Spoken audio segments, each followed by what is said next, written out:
मेरी जोहर जदी तुझे मालूम नहीं, मैं अभी तक हंसी और तू जवान, तुझ पे कुर्बान।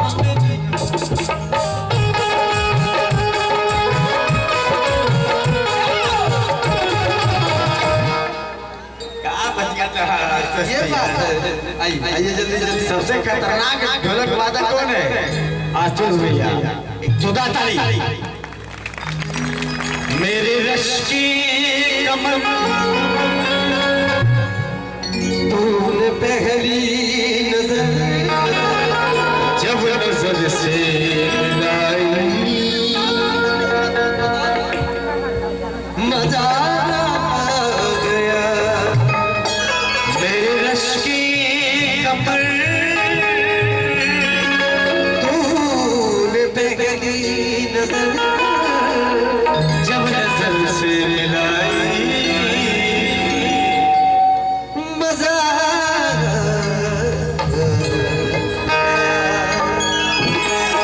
और किसी कर गई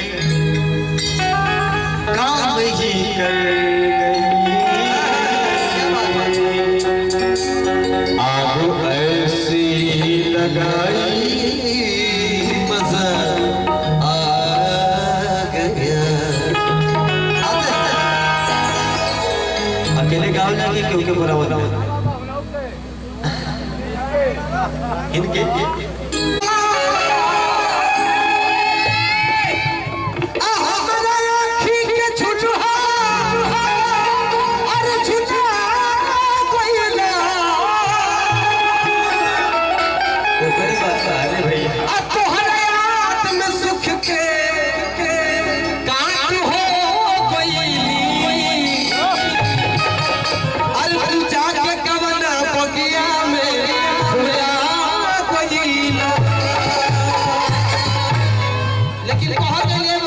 मोना में बांधने की पिटोरा में बांधनी।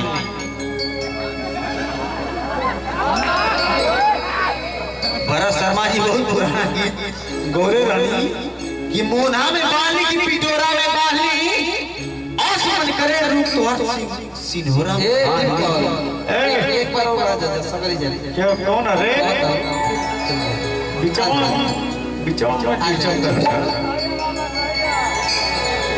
एक करके और बड़ा बना तब मजा आएगा।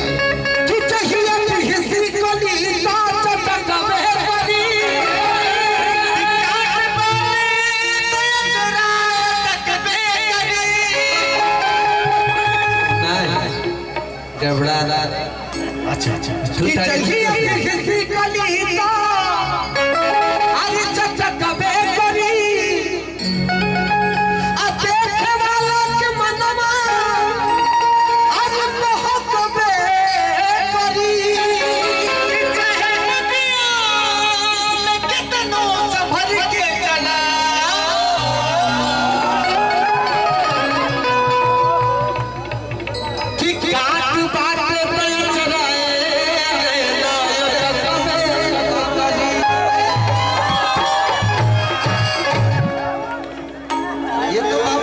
ये तो बाबा शहीद हो गए। जानते नहीं पूरी जीवित नहीं है। लाल चुन का चमत्कार नवंबर में चाल जय पूजा हर दिसंबर में ही दे।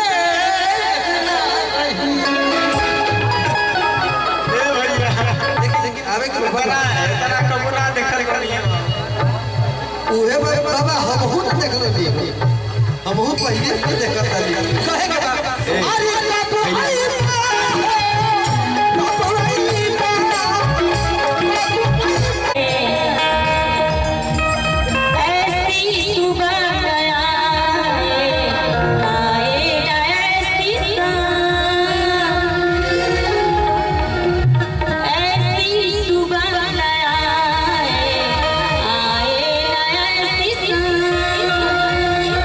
जिस दिन जुबान पे मेरी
है